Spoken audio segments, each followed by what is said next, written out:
할렐루야. 그의 성소에서 하나님을 찬양하며 그의 권능의 궁창에서 그를 찬양할지어다.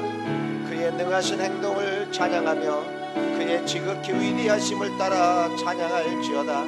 나팔소리로 찬양하며 비파와 수금으로 찬양할지어다. 서고치며 춤추어 찬양하며 현악과 퉁소로 찬양할지어다. 큰 소리나는 재금으로 찬양하며 높은 소리나는 재금으로 찬양할지어다. 호흡 있는 자마다 여호와를 찬양할지어다. 할렐루야. 주님 감사합니다. 오늘도 우리에게 사나를 주셔서 온 건각지 어쩌던 우리 노은의 가족들이 한마음에 한 장소에 모여 하나님을 찬양하게 하시니 감사합니다. 하나님 찬양받기에 합당하신 하나님, 우리의 신령한 예배를 받으시고 한량없는 은혜와 축복을 허락해 주시옵기를 원합니다. 오늘도 예배자를 찾으시는 주님, 예배할 때 신령과 진리 안에 들여지는 예배자가 되게 하시고 마음을 다하고 뜻을 다하고 성품을 다한 예배가 드려지게 하여 주시옵소서.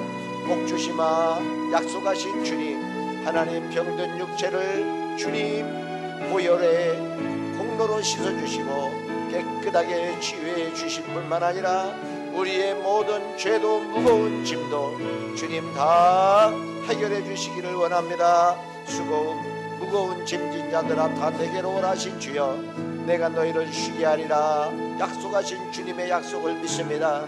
예배 중에 참된 안식과 위로와 평강이 넘쳐나도록 도와주시옵소서. 주 앞에 드려지는 귀한 예물들, 11조 예물, 감사 예물, 선교예금 또 장학금이 쓰여지는 곳곳마다 30배, 60배, 100배로 열매 맺게 하시고 들어진 손길마다 누르고 흔들어 넘치도록 채워주시고 떼어도 부족함이 없는 12강줄이의 풍성함으로 주님 채워주시옵소서. 우리의 자녀들을 지켜주시옵소서. 어디에 있든지 우리의 자녀들이 믿음의 반열에 서서 굳건하게 믿음의 길을 걷게 하시고 하나님의 영광스러운 그 길의 동반자가 되게 하시고 신앙의 명문 가문을 이뤄가도록 축복해 주시옵소서. 아버지 하나님, 선교사님들을 위해서도 기도하오니 하나님 허락한 환경 속에 온 가족들의 희생을 주님 받아주시고 많은 선교의 열매가 맺혀지도록 주님 도와 주시옵소서. 주님 찬양합니다. 주님 영광 받아주시옵소서. 오늘도 준비된 말씀에 기름 부어주시고 말씀이 우리의 신비에 새겨져 아멘으로 화답되는 역사가 있게 하여 주시옵소서.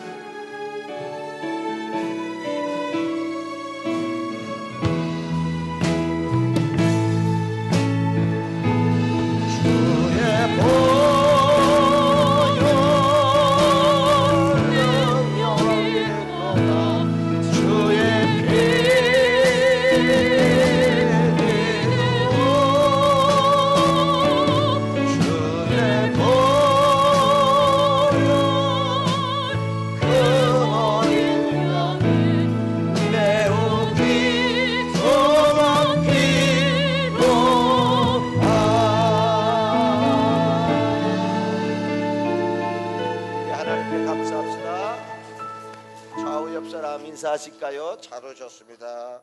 환영합니다. 축복합니다.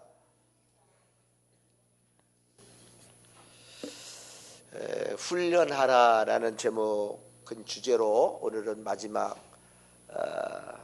찬양을 훈련하라는 말씀을 같이 나누려고 합니다. 몇 해 전 어느 집사님이 이사 가시면서 주셨는지 우리 지하실에 사무실에다가 카나리아 한 마리를 기증하셨어요.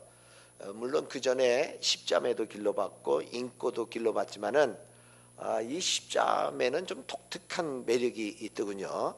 그래서 그 십자매를 겨울이 돼서 추울까봐 제 사택으로 옮겨서 길렀는데 카나리아를 길렀는데 그 카나리아의 노랫소리가 얼마나 아름다운지, 아주 그 카나리아 소리가 집안에 가득 퍼지니까 아주 깊은 산속에 온 것 같고 아주 굉장히 좋더라고요. 근데 자세히 들어보면요, 보통 새 소리는 뭐 짹짹짹, 뭐 짹짹짹 그런 거 한 가지만 내잖아요. 그런데 이 카나리아 소리는 내가 볼 때 한 7, 8개 레파토리가 있는 것 같아요. 그래서 막 굉장히 소리가 다양합니다. 카나리아 소리 들어보셨어요? 한번 들려드릴까요?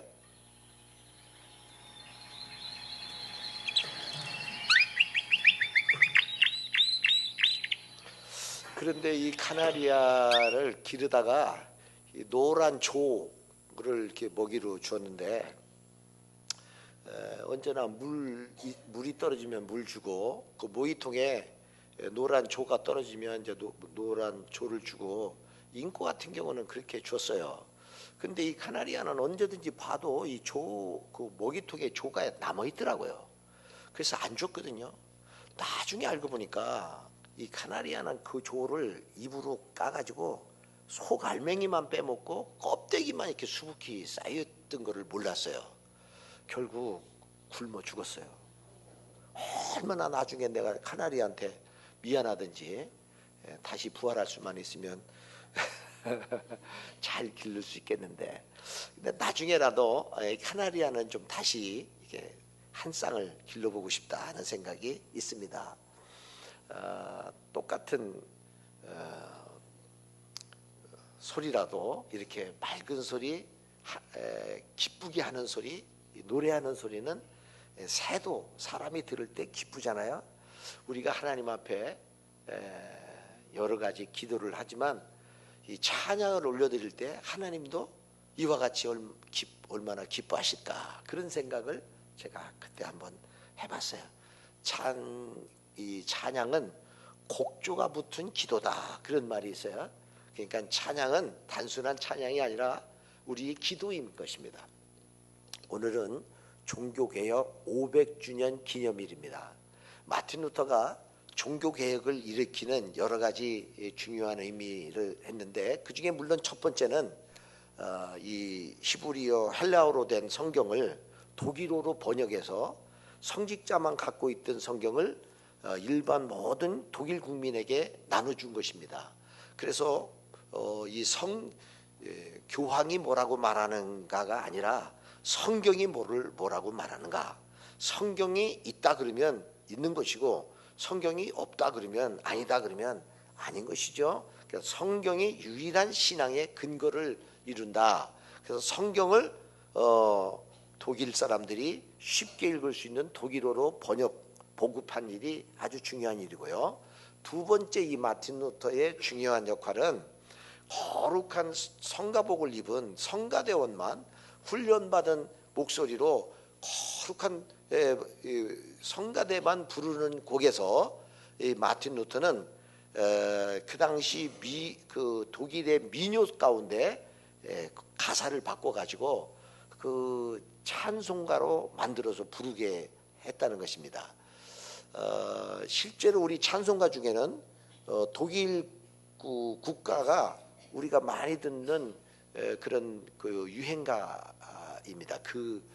우리가 볼 때는 일반 곡이에요. 근데 그게 찬송가고 그들은 그 곡에다가 독일 국민의 뜻을 심어서 독일 국가로 만든 것이죠.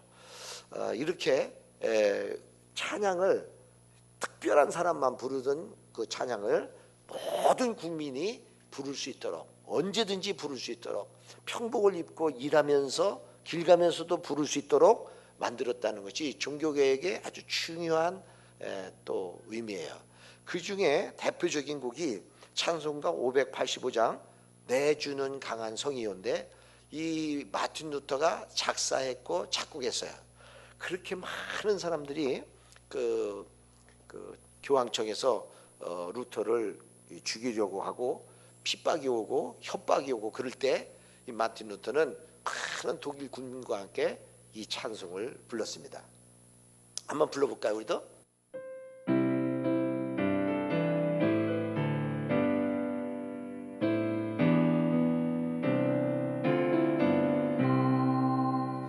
내 주는 강한 성이요 방패와 병기 되시니 그 관란에서 우리를 구하여 내시리로다. 옛 원수 마귀는 이때도 힘을 써 모략과 권세로 무기를 삼으니 천하에 누가 당하랴.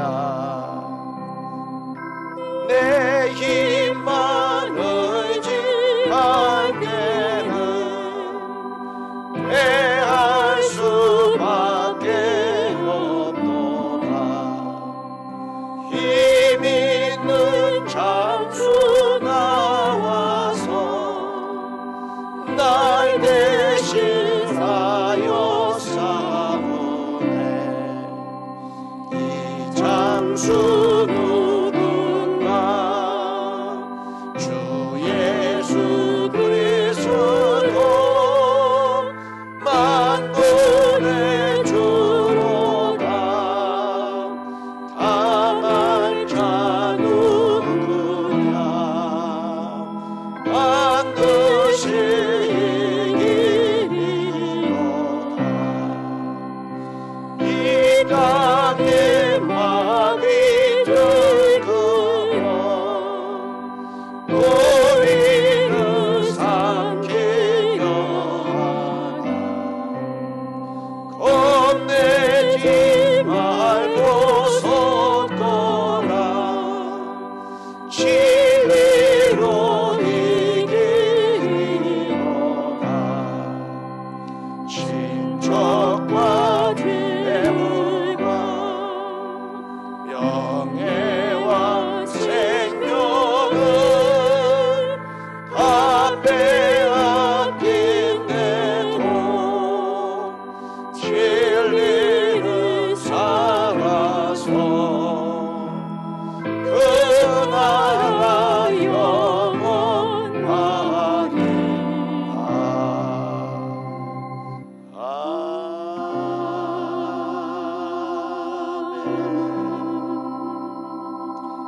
마틴 루터는 찬양은 하나님의 깨끗하고도 아름다운 선물이다. 나는 신학 다음으로 음악에 높은 의미와 가치를 둔다. 나의 영혼과 인생은 음악이 있기에 기쁨과 소망으로 흘러넘친다. 무엇보다 찬양이 나를 기쁘고 새롭게 해준다고 말을 했습니다. 오늘 본문은 사도 바울이 감옥 안에서 에베소 교인들을 향하여 쓴 편지입니다. 이 편지의 첫 마디가 찬송하리로다. 우리 헬라어로 말하면 할렐루야입니다. 감옥 안에 있는 사람이 감옥 밖에 있는 사람을 향하여 벅찬 가슴으로 자기 안에 있는 신앙의 그 감격을 할렐루야로 시작하면서 그 짧은 편지의 첫 부분 1절에서 14절에 여러 차례 찬송하리로다, 찬송하리로다, 찬송하리로다가 반복되어 나오고 있습니다. 세 가지 찬송할 이유를 설명하고 있는데, 첫 번째는 3절에서 6절에 우리를 선택해 하늘에 신령한 복을 주셨기 때문에 찬송해야 한다는 것입니다. 3절에서 6절을 같이 읽어보겠습니다. 시작. 찬송하리로다 하나님 곧 우리 주 예수 그리스도의 아버지께서 그리스도 안에서 하늘에 속한 모든 신령한 복을 우리에게 주시되 곧 창세전에 그리스도 안에서 우리를 택하사 우리로 사랑 안에서 그 앞에 거룩하고 흠이 없게 하시려고 그 기쁘신 뜻대로 우리를 예정하사 예수 그리스도로 말미암아 자기의 아들들이 되게 하셨으니 이는 그가 사랑하신 자 안에서 우리에게 거저 주시는 바 그의 은혜의 영광을 찬송하게 하려는 것이라. 이 세상에는 이 땅에 기름진 복도 있고 하늘에 신령한 복도 있어요. 이 땅에 기름진 복, 무병장수하고 또 부유하고 또 자녀들이 잘 되고 부부가 행복하게 사는 것, 이런 게 이 땅의 기름진 복이죠. 이 땅의 기름진 복도 아주 중요한 것입니다. 그러나 또 하늘에 신령한 복이 있어요.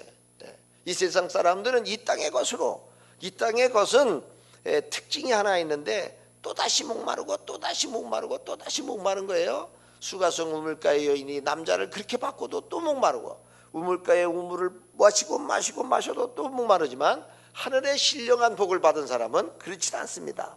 예수 그리스도를 개인의 구주로 믿고 하나님의 자녀가 됐다. 그것은 신령한 복을 받은 사람인 것입니다. 하나님의 은총을 받지 않으면 예수 그리스도를 주라 시인할 수가 없는 것이고, 이 시간에 이렇게 앉아서 예배 드릴 마음이 안 생겨요. 그러니까 이 자리에 앉아서 예배를 드린다는 자체가 신령한 복을 받은 사람입니다. 두 번째, 왜 우리는 찬양해야 되나? 우리의 죄를 용서해 주셨기 때문이에요. 7절에 보면 우리는 그리스도 안에서 그의 은혜의 풍성함을 따라 그의 피로 말미암아 속량 곧 죄사함을 받았느니라 그랬습니다. 내가 받아야 할 죄값을, 내가 죽어야 할 그 죽음의 자리를 예수 그리스도께서 대신 맞아주시고 그 피값을 흘려주심으로 내가 자유함을 얻게 된 것입니다. 용서함을 받게 된 것입니다. 내가 이런 말 할 때마다 좀 부끄러운데요. 제가 초등학교 다닐 때는 왜 그랬는지 초등학교 4학년 때까지는 내가 반장도 하고 괜찮았는데 충남 예산에서 대전으로 올라오면서 애들이 나를 왕따시키고 시골에서 올라왔다고 무시하고 이러는 바람에 그만 공부에 대한 취미를 딱 잃어버렸어요. 그래서 아버지가 그렇게 무섭게 나를 때리고 그래도요 계속 놀기만 했어요.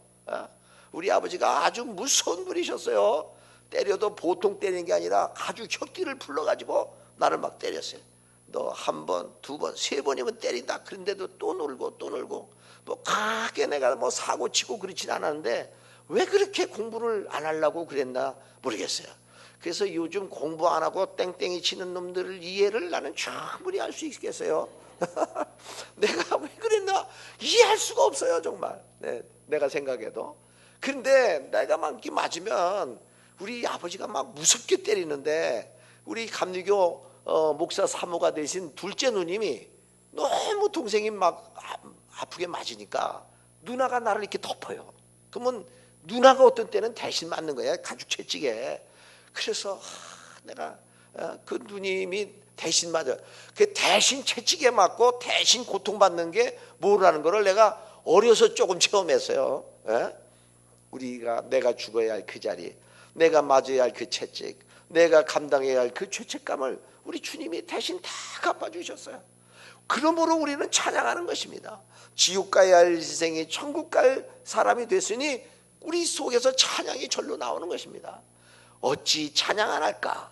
How can I keep from singing? 이라는 멋진 시가 있는데요. 이 영어로 된 영미문학을 한 사람은 아주 이 감동을 받을 텐데요.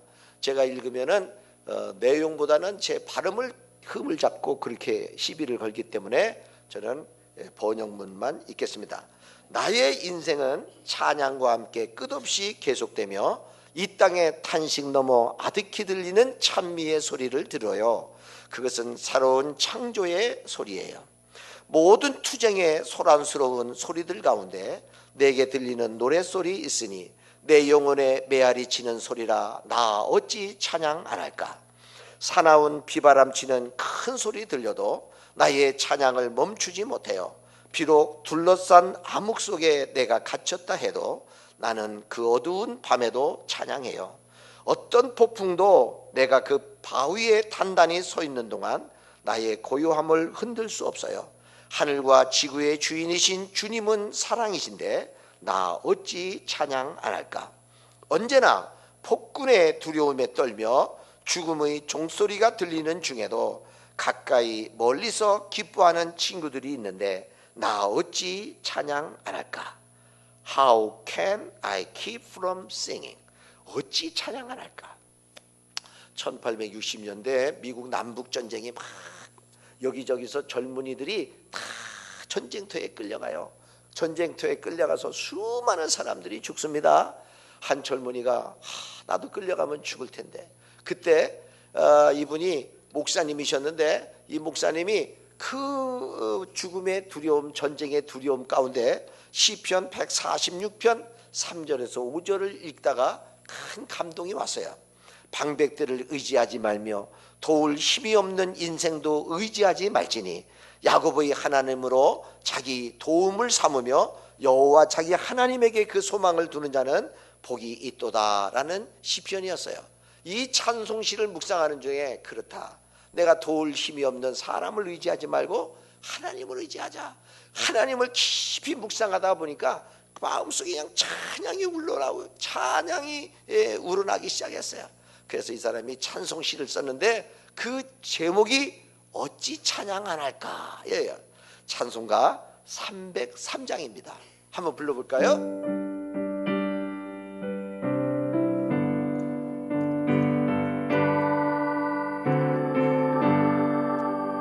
날 위하여 십자가에 중한 고통 받으사 대신 죽은 주 예수의 사랑하신 은혜요 보배로운 피를 흘려 영영 죽은 죄에서 구속함을 받으니 어찌 찬양 안 할까.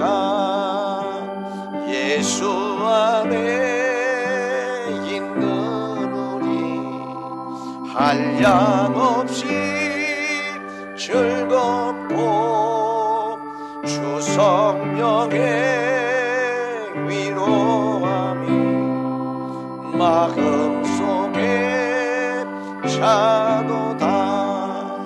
전국 음악 소리 같은 은혜로운 그 말씀 끊임없이 듣는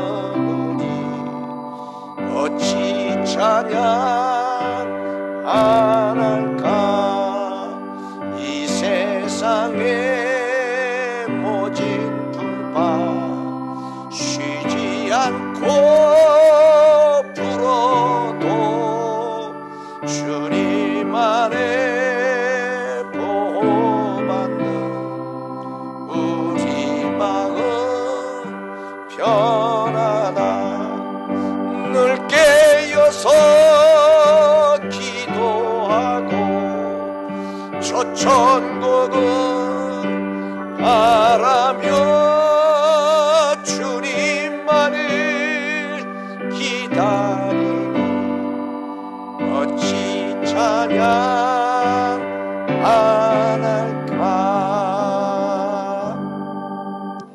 1절, 2절, 3절로 되어 있는데 1절은 십자가의 구속을 찬양하는 것이에요.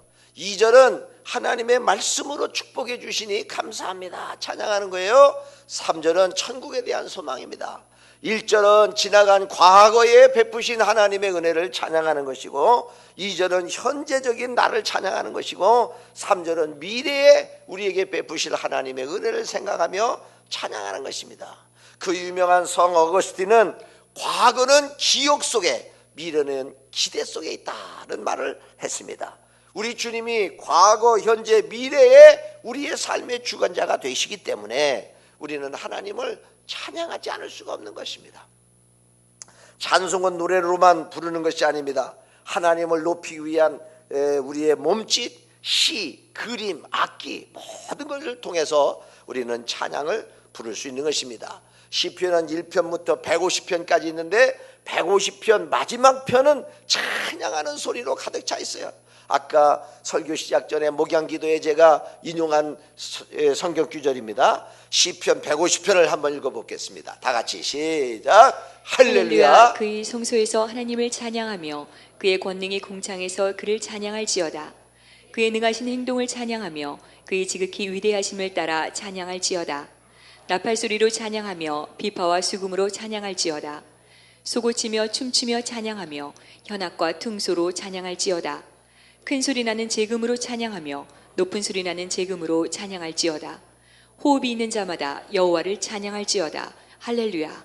나팔소리로 찬양하고 비파로 찬양하고 수금으로 찬양하고 소고로 치며 찬양하고 높은 소리 나는 악기로 찬양하고 낮은 소리 나는 악기로 찬양하고 바이올린으로도 찬양하고 첼로로도 찬양하고 콘트라베스 가지고도 찬양하고 높은 소리 나는 트럼펫으로도 찬양하고 낮은 소리 나는 색소폰 가지고도 찬양하고 작은 북 소고치며 찬양하고 큰 북을 치며 찬양하고 찬양하라 찬양하라. 그것이 시편의 마지막이에요. 찬양하라. 찬양은 성도의 의무이기도 합니다. 하나님이 우리 인간을 창조하신 목적이 찬송을 받으시기 위해서 지었다 하는 말씀이 이사야 43장 21절입니다. 이 백성은 나를 위하여 지었나니 나의 찬송을 부르게 하려 함이니라. 그러므로 우리는 찬송을 불러야 되는 것입니다. 미국의 명문대학 그 하버드 대학의 어느 교수님이 늘 뭐라고 중얼중얼 하고 돌아다녀요.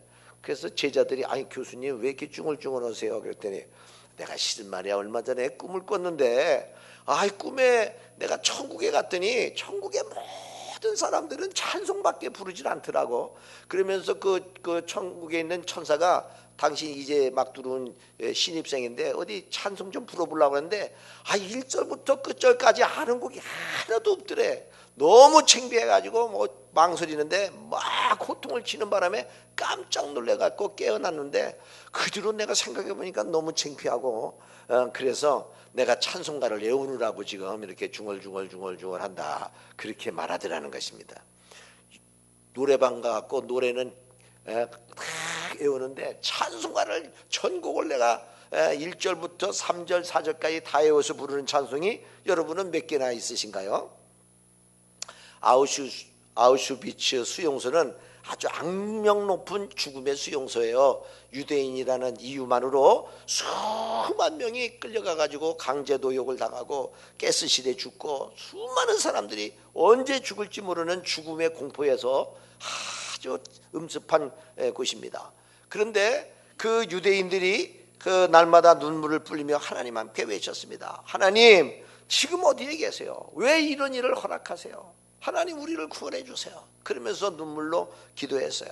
그들의 피 맺힌 절규가 결국 하늘에 상달되었고 연합군의 승리로 이제 독일군 진지들은 다 물러나게 됐어요. 그래서 아우슈비츠 이 수용소도 연합군이 다 이렇게 수색을 하는 중에 수많은 시체가 널려 있고 그런데 한쪽 벽에 많은 낙서들이 있더라는 거예요. 근데 그 낙서 가운데 이런 글이 발견됐습니다. 그 크신 하나님의 사랑 말로 다 형용 못하네. 하늘을 두루마리 삼고 바다를 먹물 삼아도 한없는 하나님의 사랑 다 기록할 수 없겠네. 연합군 병사는 깜짝 놀랐습니다. 이 죽음의 기가 막힌 상황 가운데서도 어찌 하나님의 사랑을 말로 다 할 수 없다고 이런 노래를 부를 수가 있나. 그 밑에는 또 하나의 문장이 발견됐는데 하나님은 여기에 계십니다. 그렇게 쓰여 있더라는 것입니다. 넘실거리는 파도 속에 두려워하지 않는 이유는 하나님이 우리의 보호자가 되시고 나의 이 땅에서의 삶만 아니라 저 영원한 세계까지 나의 안내자, 나의 보호자 되시기 때문에 우리는 하나님을 찬양하는 것입니다. 세 번째 찬양해야 할 이유는 하나님께서 이 땅에서 우리에게 지혜와 총명을 주셔서 하늘의 비밀을 알게 하셨다는 것입니다. 8절 10절에 이는 그가 모든 지혜와 총명을 우리에게 넘치게 하사 그 뜻의 비밀을 우리에게 알리신 것이요 라고 했습니다. 여러분, 하나님이 비밀을 우리에게 하나님의 그 지혜와 총명을 주시지 않으면 하늘나라의 비밀을 알 사람이 없어요. 아무리 공부를 많이 하고 박사학위를 가져도 많은 사람들이 하나님을 몰라요. 그리고 그냥 눈에 보이는 것, 감각적인 것, 그냥 만져지고 그런 것만 진실인 줄 알아요. 영적인 가치를 소중하게 생각을 안 해요. 그건 아주 무지한 것입니다. 눈에 보이지 않는다고 없는 게 아니잖아요. 사랑이라는 것, 진리라는 것, 어떤 가치나 사상은 눈에 보이지 않는 것입니다. 더더군다나 영적인 것이 어떻게 눈에 보이겠어요. 그러니까 이런 영적인 하늘의 진리는 하나님이 주시는 지혜와 총명이 아니고서는 깨달을 수가 없는 거예요. 아무리 학박사라도 몰라요. 몰라. 그래서 공부가 그렇게 깊지 않은 분도, 초등학교를 나온 분도 어떤 때 간증하시는 거 보면 아주 깊은 은혜를 깨달은 간증을 하시는 거예요.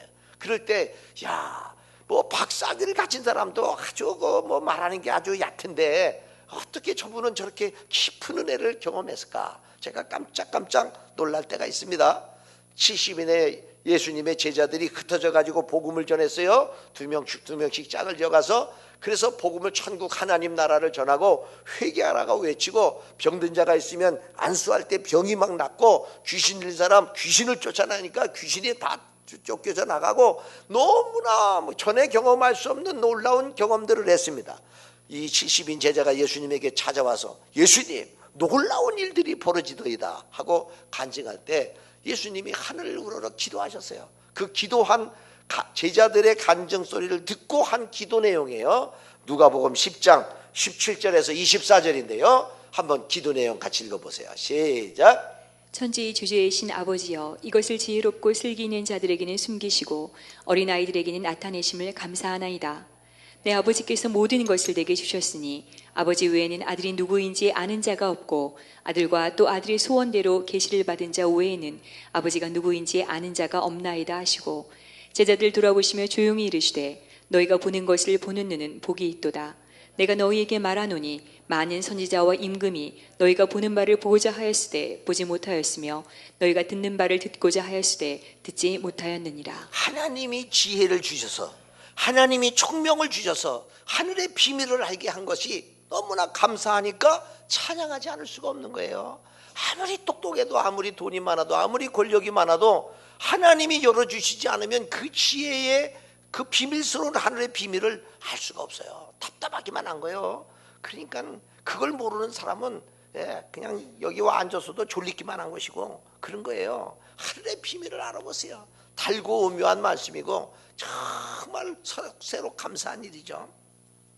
멀린 캐로도스라는 젊은이가 있었어요. 이 멀린 캐로도스는 아주 젊은 시절에 아주 개망나니처럼 살았어요.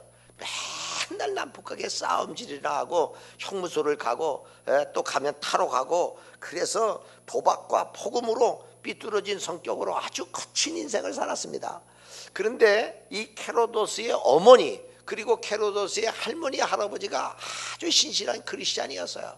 야 캐로도스야, 네가 언제까지 이렇게 살겠니? 네가 우리 이 동네에 그 예배 처소가 있는데 거기 한번 가지 않겠냐? 그런데 창고, 허름한 창고에서 소수의 사람이 찬송 부르고 예배 드리는 그 자리에 갔다가 하나님의 은혜를 받았어요. 이 캐로도스의 마음속에 하나님이 어렴풋이 믿어지기 시작했어요. 그래서 성경을 집에 와가지고 성경을 말이지 읽는데 한 장 한 장이 얼마나 새롭고 이 성경 속에서 한 페이지 한 페이지를 읽을 때마다 하나님을 발견하고자 하는 아주 간절함이 있었어요. 그때 성경을 읽다가 아주 놀라운 은혜를 받았는데 그 케로도스의 표현대로 말하면 마치 비행기에서 낙하산을 타고 뛰어내리는 것과 같은 그런 흥분과 그런 희열을 성경에서 발견했다고 그랬어요. 우리 교회도 그런 분 계시죠? 예, 수십 년간 어려서부터 교회를 다녔고 집사였고 다 그렇지만은 아주 예배 드리는 것이 주일날 종교적인 습관이 돼서 주일날 교회 안 갈 수는 없고 그래서 교회 오기는 했는데 그러다가 어찌 하다가 우리 교회를 오시게 됐어요. 내가 그 집을 신방 갔는데 나는 기억도 못하는데 내가 그런 말을 했대요. 집사님은 신앙생활을 했는데 성경을 몇 번이나 읽으셨어요. 그런데 생각해보니까 한 번도 읽은 적이 없더래. 그래서 너무너무 창피해가지고 내가 성경을 읽어야 되겠다. 그분은 정육점을 경영하시는 분인데 손님이 없을 때는 막 일어나가지고 성경을 읽고 어떤 때는 부인이 손님 보라고 그러고 자기는 막 성경을 계속 막 읽어댔대. 성경이 내가 어찌하든지 하여튼 일독은 내가 하겠다. 그래가지고 막 성경을 읽다 보니까 성경이 전에는 수면제같이 졸렸는데 성경이 그렇게 아주 귀하게 깨달아지고 말씀이 깊이가 있고 아주 그냥 신이 나고 서서도 읽고 막 그랬다는 거예요. 어느 날 성경을 읽다 보니까 몇십 년간 피던 담배가 뚝 끊어졌대요. 담배가 피기 싫어졌어요. 그래서 그 목장은 지금 멕시코 목장인데 그분의 간증 때문에 그 목장이 아주 새롭게 변화가 돼서 도전을 받고 있어요. 하나님의 말씀은 능력이 있는 것입니다. 이 케로도스 목사님은 자기가 그렇게 인생을 진흙덩이 같은 인생을 살다가 하나님의 말씀을 읽고 그 말씀 중에도 특별히 찬양의 은사를 받았어요. 그래서 이 찬양의 위력이 있구나. 찬양을 통하여 역사가 일어나는구나. 그래서 이 사람은 많은 곳에 갈 때마다 찬양을 통하여 은혜를 끼치고 이 사람이 찬양을 통해서 많은 심령들이 위로받고 치유받고 놀라운 치유 신유 역사가 나타나고 그래요. 이분이 쓴 책이 유명한 베스트셀러인데 감옥 생활에서 찬송 생활로라는 책이 있어요. 그래도 말합니다. 실패는 끝이 아니고 과정이다. 실패의 경험은 오히려 더 넓은 세계로 이끈다. 고난과 실패는 우리에게 지혜를 주고 시련을 통해 성숙하고 무게 있는 인생이 되게 한다. 실패는 새로운 도전으로 이끄는 길이요 새로운 창의력을 가지는 기회가 된다고 말을 했습니다. 그는 찬양을 통해서 아주 깔아진 심령이 찬양을 통해서 새 힘을 얻게 하고 아주 낭망 중에 있는 사람들에게 찬양을 통해서 희망을 갖게 하는 그런 목사님이셨어요. 영국의 여객선 스텔라호가 항해하다가 좌초를 당했습니다.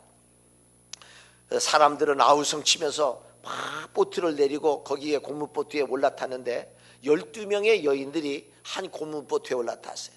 근데 옆에 있는 그 보트는 또 파도가 심하니까 보트가 확 뒤집혀지기도 하고 막 여기저기서 아우성이 지금 보트도 중심을 못 잡으면 막 흔들리고 그런데 아마 여기저기서 막 비명소리가 들리고 그럴 때 그 12명의 보트 안에는 유명한 가수 마가렛 윌리엄스라는 가수가 거기에 타고 있었어요. 이 윌리엄스는 믿음이 아주 깊은 여인이었습니다. 윌리엄스가 소리를 쳤어요. 여러분, 우리가 이렇게 아우성 칠 게 아니라 우리가 믿는 하나님께 찬양을 부릅시다. 그러면서 그 여인들이 밤새도록 찬양을 불렀어요. 찬양을. 구조선이 다가왔습니다. 안개가 쫙 끼고 이제 막 파도가 치는데 뭐 서치를 비치고 그러지만 어디에 누가 있는지 알 수가 없는데 어디서 찬양 소리가 막 들려오기 시작해. 그래서 찬양 소리를 향하여 가가지고 12명의 여인들이 다 구조됐다는 그런 내용입니다. 저희 교회의 파나마 목장에 김필중 집사님이 계세요. 이 김필중 집사님은 저 남자분이 김필중 집사님이신데 저분은 운동권 출신이에요. 운동권. 그래가지고 나는 언제 죽어도 뭐 죽을 까고 있다 뭐 이러면서 죽음에 대해서 큰 소리치고 그랬던 분인데 이분이요 부인이 교회를 나오는데 저 시내 둔산동에 사세요. 그런데 부인이 여기 교회 오기도 힘들고 그러니까 아내를 사랑하니까 태워다 달라 그러면은 교회 앞까지만 태워다 주고 본인은 예배 시간 맞춰서 오는데 뭐를 하면 좋을까 생각하다가 사우나를 하면 다 시간이 맞더래요. 그래서 맨날 부인은 예배당 집어넣고 자기는 사우나하고 오고, 또 예배당 집어넣고 사우나하고 오고, 이렇게 하다가 오늘 저녁 우리 교회가 하는 가을 음악회 날이 됐어요. 음악을 좋아하는 남편에게 여보, 이렇게 교회 앞까지만 데려다 주지 말고 오늘 가을 음악회 하니까 우리 교회 안에 좀 들어가 봅시다.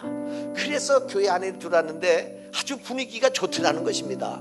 그래서 가을 음악회를 통해서 초청돼서 그때부터 교회를 다녔는데, 그래도 뭐 그냥 부인 손에 잡혀서 왔지 그렇게 깊은 신앙이 배기질 않았어요. 그러던 중에 건강해서 병원 한번 안 가시던 분이 몸이 좀 이상해서 병원 진단을 받았는데 전립선 암 진단을 받았어요. 그동안 뭐 죽음에 대해서 큰 소리 쳤지만 막상 죽음이 눈앞에 닥쳐오니까 마음이 불안했습니다. 일주일에 두세 번씩 서울에 가가지고 방사선 치료를 받는데, 그 MRI 치료 받듯이 그 관 속에 있게 통 속에 들어가는가 봐요, 방사선 치료가. 근데 거기에 들어가는 한 20-30분이 그렇게 그냥 지루하고 또 죽음의 두려움 속에 답답하고 긴장되고, 그래서 하나 둘 숫자를 세기 시작했는데 숫자 세니까 더 힘들죠. 그래서 생각을 바꿨답니다. 내가 주기도문을 암송하리라. 그리고 생각해보니 찬송을 부르면 좋겠다. 그래가지고 찬송가 370장 주 안에 있는 나에게를 1절부터 4절까지를 다 외워가지고 그 찬송가를 그 통 속에 방사선 치료를 받는 동안 그 소리가 막 기계 소리가 나고 그게 괴로웠는데 찬송 또 부르고 또 부르고 또 부르고, 제가 신방 갔을 때 들려준 하나님의 말씀 이사야 41장 10절 말씀을 또 외웠습니다. 두려워 말라, 내가 너와 함께함이라. 놀라지 마라, 나는 내 하나님이래. 내가 너를 굳세게 하리라. 참으로 너를 도와주리라. 참으로 나의 의로운 오를 손으로 너를 붙들리라. 이 말씀을 그 통 속에 들어가서 찬송을 부르고 또 이 말씀을 또 외우고 또 외우고 또 외우고, 하나님께서 물론 방사선 치료도 효과 있었겠지만 찬양의 위대한 능력이 나타났어요. 오늘 새벽에 아침 7시에 제가 전화를 해서 이 집사님 생각이 났어요. 내가 설교 시간에 좀 집사님 내가 간증을 인용하겠는데 괜찮겠냐? 그리고 그때 그 불렀던 찬송이 몇 장이냐 이렇게 물었더니 370장이래. 할 수만 있으면 여기 나와서 대표로 좀 부르게 했으면 좋겠는데 안 하실 것 같고, 그래서 우리가 한번 그 찬송을 우리 집사님의 그 심정으로 죽음의 그 공포 속에 기계 속에서 부르던 그 심정을 가지고 한번 370장 찬송을 불러보겠습니다.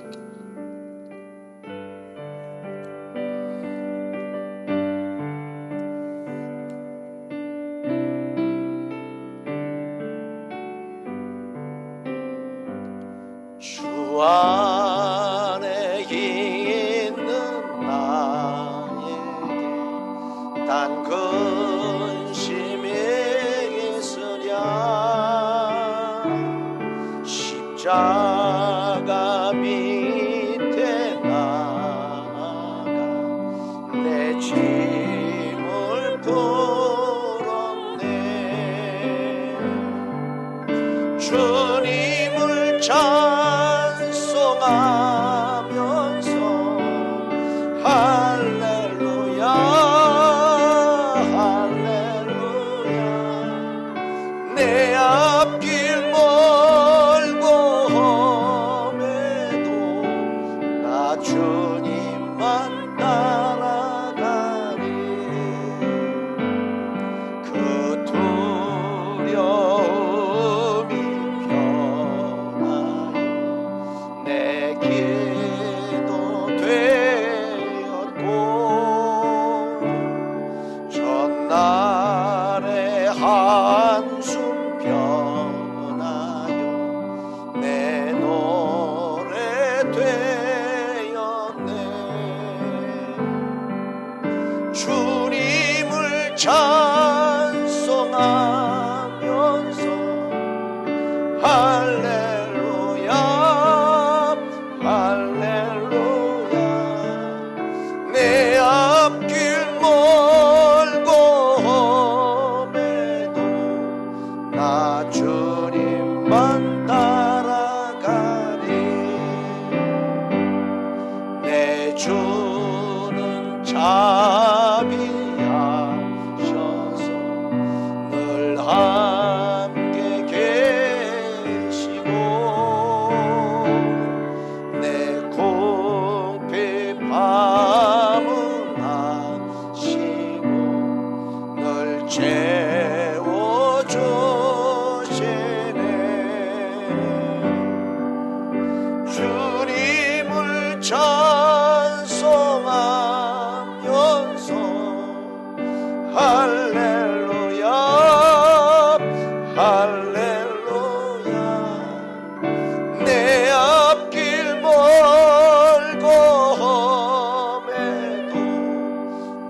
나 주님만 따라가리.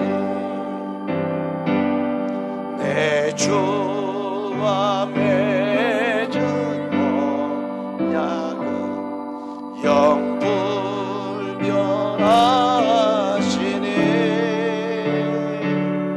그 나라 가기까지는 늘 보호하시네.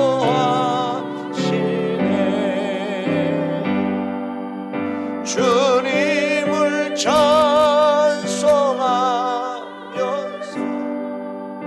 할렐루야 할렐루야. 내 앞길 멀고 험해도 나 주님만 따라가리. 우리 집사님 오늘 아침 통화에 PSA라는 건강 수치하는 그 표시가 있는데 0.05에서 0.02로 건강한 수치로 바뀌었다고 기뻐하는 소리를 들었습니다.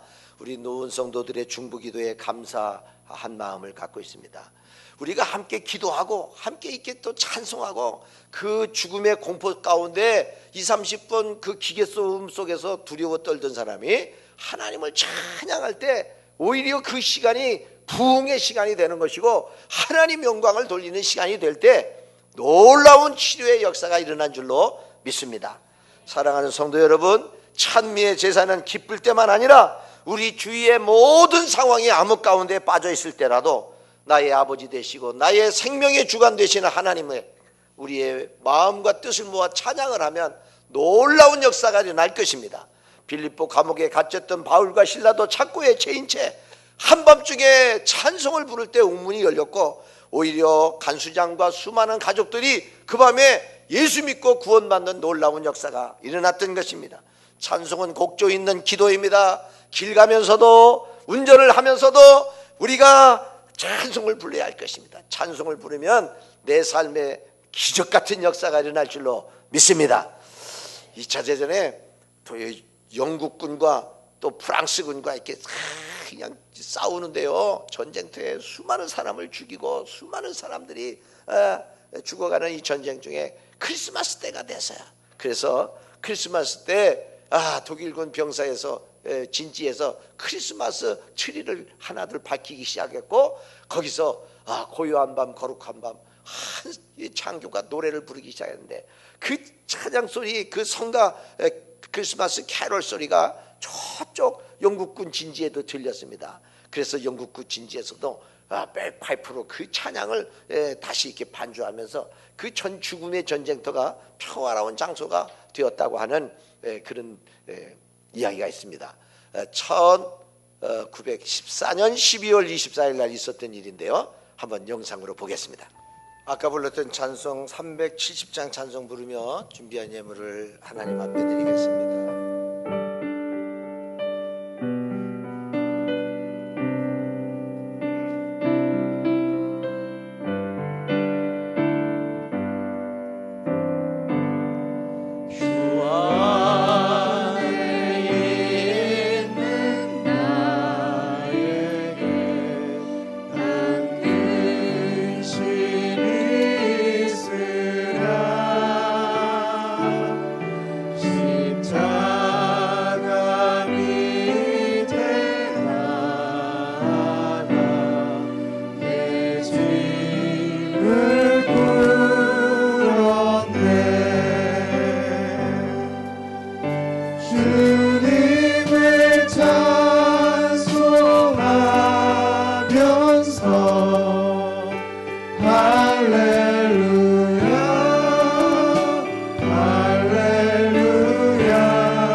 목사님 아들입니까? 김희수 어디 있어요? 아버님. 제가 잘못 얘기했어요. 아들인 줄 알았더니 아버님이시군요. 누구세요? 아버님이? 아, 거기 계세요. 예, 잘 오셨습니다, 아버님. 예, 우리 박수로 환영합시다. 우리 정말따 권사님도 등록해 주셔서 감사합니다. 기도하겠습니다. 하나님, 주 안에 있는 나에게 딴 근심 있으랴 십자가 밑에 나아가 내 짐을 풀었네. 그 두려움이 변하여 내 기도 되었고 첫날의 한숨 변하여 내 노래 되었네. 내 주와 맺은 언약은 영 불변하시니 그 나라 가기까지 늘 보호하실 것을 믿습니다. 하나님, 우리에게 찬양의 영성을 주셔서 슬플 때나 기쁠 때나 하나님께 찬양을 올려드림으로 내 삶이 기적 같은 역사가 일어나게 하여 주시옵소서. 이제는 우리 주 예수 그리스도의 은혜와 아버지 하나님의 지극하신 사랑하심과 성령님의 내주교통 충만하심이 이제부터 영원토록 함께 하시기를 간절히 축원하옵나이다.